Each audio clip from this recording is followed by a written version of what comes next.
Good morning class. बेटे आज हम पढ़ेंगे पाठ 9 और हमारे पाठ का नाम है सरनाम। क्या नाम है? सरनाम। ठीक है बेटा। सरनाम किसे कहते हैं? जो शब्द संज्ञा के स्थान पर प्रयोग किए जाते हैं उसे सरनाम कहते हैं। सरनाम के 6 भेद होते हैं बेटा। पुरुषवाचक सरनाम, निश्चयवाचक सरनाम, अनिश्चयवाचक सरनाम, प्रश्नवाचक सरनाम, संबंधवाचक सरनाम और निजवाचक स्वरनाम। बेटा पुरुषवाचक स्वरनाम किसे कहते हैं? बोलने वाले, सुनने वाले या किसी अन्य व्यक्ति का बोध कराने वाले सरनाम पुरुषवाचक स्वरनाम कहलाते हैं। बेटा पुरुषवाचक सरनाम 3 प्रकार के होते हैं। पहले पुरुषवाचक स्वरनाम क्या होता है बेटा? जो बोलने वाला, जो बोल रहा है उसकी बात को सुनने वाला या किसी अन्य व्यक्ति का बोध कराने वाले सरनाम पुरुषवाचक स्वरनाम कहलाते हैं। ये 3 प्रकार के होते हैं बेटा। सबसे पहले उत्तम पुरुषवाचक सर्वनाम, मध्यम पुरुषवाचक सर्वनाम और अन्य पुरुषवाचक सर्वनाम। उत्तम पुरुषवाचक सर्वनाम कौन होता है? जब अपने लिए बात कर रहे हैं, ठीक है, जिसे बोलने वाला अपने लिए प्रयोग करता है। जैसे कि मैम पढ़ा रही हैं, मैम उत्तम पुरुषवाचक हैं, ठीक है। अब आप मैम की बात को सुन रहे हो, आप कौन हो? मध्यम पुरुषवाचक। और अन्य पुरुषवाचक क्या होगा? जब हम किसी तीसरे के लिए बात कर रहे हैं। निश्चयवाचक सर्वनाम किसे कहते हैं? जिस स्वनाम के द्वारा किसी पास या दूर की वस्तु या व्यक्ति का निश्चित रूप से बोध करवाया जाए उसे निश्चयवाचक सर्वनाम कहते हैं। यानी कि बेटा जिस सर्वनाम के द्वारा कोई पास की वस्तु है या दूर की वस्तु है, आप उस पर श्योर हो, आप निश्चय हो कि हाँ ये चीज़ यही है एग्जैक्ट, ठीक है। जैसे कि ये मेरा घर है, आप श्योर हो इस बात पे, डाउट नहीं है आपको, बिल्कुल भी निश्चित रूप से आप उस बात पर सहमति है आपकी, ठीक है। यानी कि जिस सर्वनाम के द्वारा किसी पास या दूर की वस्तु या व्यक्ति का निश्चित रूप से बोध कराया जाए उसे निश्चयवाचक सर्वनाम कहते हैं। अनिश्चयवाचक सर्वनाम जब किसी विशेष व्यक्ति या वस्तु का निश्चय न हो, यानी कि जब आप किसी व्यक्ति या वस्तु के बारे में श्योर नहीं हो, डाउट है आपको, जिसकी शायद आज बारिश होगी, आपको पक्का थोड़ी पता है कि आज बारिश होगी, तो वहाँ क्या होगा? हमारा अनिश्चयवाचक सर्वनाम। प्रश्नवाचक सर्वनाम किसे कहते हैं? संज्ञा के विषय में जिन शब्दों से प्रश्न किया जाए, यानी कि प्रश्न पूछने के लिए जिन सर्वनाम का प्रयोग किया जाता है वे क्या होते हैं? हमारे प्रश्नवाचक सर्वनाम। जैसे कि कौन, किसे, क्या। जैसे कि मैम पूछे कि कौन आया है बाहर, तुम कहाँ थे, ये हम प्रश्न पूछ रहे हैं। संबंधवाचक सर्वनाम, वाक्य में संबंध बताने वाले सर्वनाम ही संबंधवाचक सर्वनाम होते हैं। यानी कि वाक्य में संबंध बताए, एक वाक्य का दूसरे वाक्य से संबंध बताए। जैसे कि जो पढ़ेगा वो ही पास होगा। आगे बेटा यहाँ से आपकी एक्सरसाइज के प्रश्न तो स्टार्ट होते हैं। नीचे दिए गए सर्वनाम शब्दों को उनको भेद से मिलाइए। स्वयं, स्वयं किस में आ गया? हमारा निजवाचक सर्वनाम, ठीक है बेटा। जिस सर्वनाम का प्रयोग हम अपने लिए करते हैं, ठीक है। जैसे कि मैं किस में आ गया? पुरुषवाचक सर्वनाम का भेद है ये।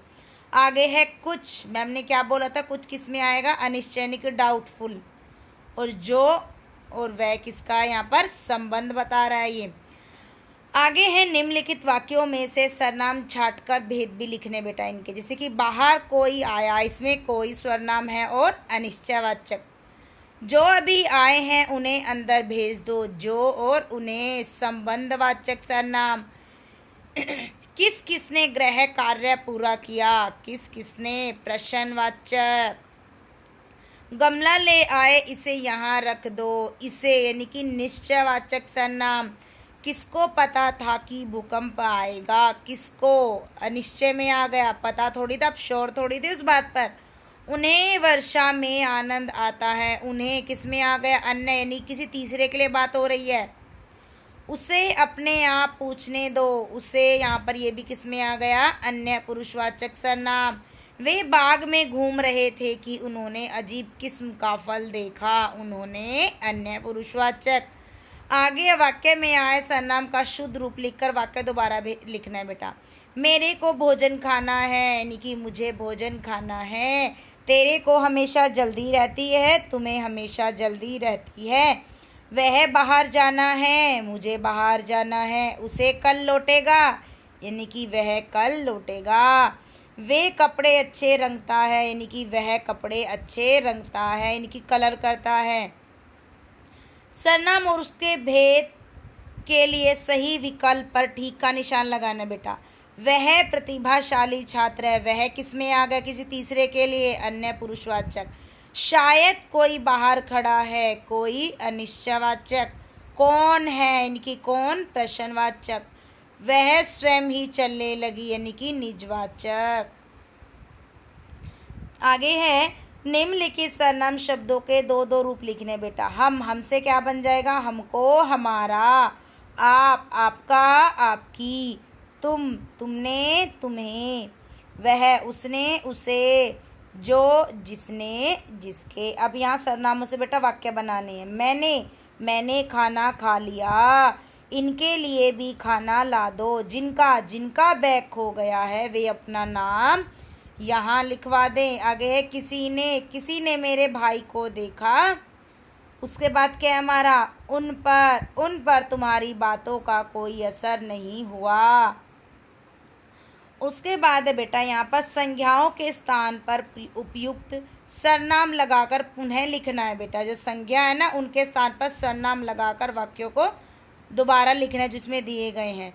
सुमन और पंकज वर्षा में खेल रहे हैं। सुमन और पंकज नाव बनाकर पानी में तैराते हैं। ठीक है, सुमन और पंकज वर्षा में खेल रहे हैं, वे नाव बनाकर उसे पानी में तैराते हैं। आगे है पंकज और सुमन ने नाव को आगे बढ़ाने के लिए, यानी कि उन्होंने नाव को आगे बढ़ाने के लिए हाथ से पानी फेंका, वह डूब गई। तब पंकज और सुमन अपना सा मुंह लेकर रह गए। तब वे अपना सा मुंह लेकर रह गए, यानी हमने संज्ञा के स्थान पर बेटा सर्वनाम का प्रयोग किया है यहाँ पर। आगे है साइकिल की सवारी पाठ के लिए अनुच्छेद से सर्वनाम शब्दों को चुनकर लिखना है बेटा। यहाँ पर एक अनुच्छेद दिया गया है, ठीक है, और हमें पढ़ना है उसको, और उसमें से हमें शब्दों को चुनना है कि कौन सा सर्वनाम है। हम चाहते थे कि घर में किसी को कानो कान खबर न हो। इसमें सबसे पहले क्या आ गया, हम, किसी। उसके बाद क्या है, साइकिल बन जाए। इसके बाद इसके, जब, इस विद्या के लिए पंडित हो जाएं, तब एक दिन जहांगीर के मकबरे को जाने का निश्चय करें। घर वाले को तांगे में बिठा दें और कहें तुम चलो हम दूसरे तांगों में आते हैं। जब वे चले जाएं तब साइकिल पर सवार होकर उनके रास्ते में मिले। हमें साइकिल पर सवार देखकर उन लोगों की क्या हालत होगी, हैरान हो जाएंगे, आंखें मल मल कर देखेंगी कि कहीं और तो नहीं, परंतु हम गर्दन टेढ़ी करके दूसरी तरफ देखने लग जाएंगे जैसे हमें कुछ मालूम ही नहीं, जैसे यह सवारी हमारे लिए एक साधारण बात है। बेटा यहाँ से हमें सर्वनाम शब्द चुनने हैं। देखो जैसे कि मैम ने चुने हुए हैं, हम, जब, उन, तुम, किसी, तब, कोई, वे, इसके, उनको, हमें, हमारे, यह, कुछ, क्या। बेटा ये सब क्या है, हमारे सर्वनाम शब्द हैं। बेटा आपको जो मैम ने प्रश्न उत्तर कराए हैं, डेफिनेशन कराई हैं, वो आपको अपनी फेयर नोटबुक में लिखनी है, व्याकरण की और एक्सरसाइज बुक में फिल करनी है। ठीक है बेटा, ओके, बाय क्लास।